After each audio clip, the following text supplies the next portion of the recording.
And if you have the intention on establishing a new business or setting up a new business, there's things that you need to put in place before you jump out there and start doing business.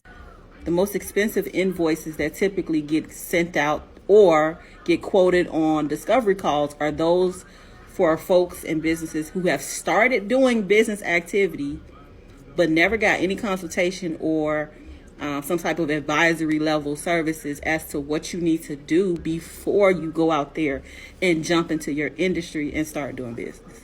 Some questions you need to ask yourself as you go into the new year: if you're planning on setting up a new business, implementing a new venture, do you have some type of business plan? It ain't got to be complicated. It ain't got to be multi-page. It could literally be a one-pager. What is your plan? What is your focus?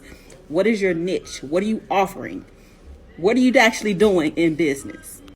We're not just talking about going out and getting a DBA and LLC or whatever. That is not doing business only. What is your plan for financing? Are you planning on using your own money? Are you planning on raising capital?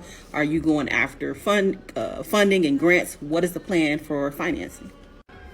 Obviously, organizing the financials. In the beginning phase, you're typically going to be spending money to get things off the ground, but who are you going to be banking with? What bank or financial institution is going to have the relationship with you to house all of these transactions? Are you going to use payment processors? What's the plan for that? What's your marketing strategy? Who are you selling to? Right? What's the messaging? What's the language? What's going to be your call to action? What's going to be your focus? The legal structure, right? Every state has its own rules and requirements that you definitely need to research before paying for things, but you want to learn what those steps are and the cost of doing those types of business activities before you dive into it. Will you need a tax planning strategy? A lot of you high income earners don't have a tax plan in place, and it definitely shows. And what is your process to automate and systematize your processes?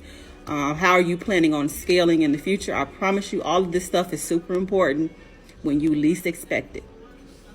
The best thing you could do is be prepared before you have to be prepared. Always be ready so you ain't got to get ready.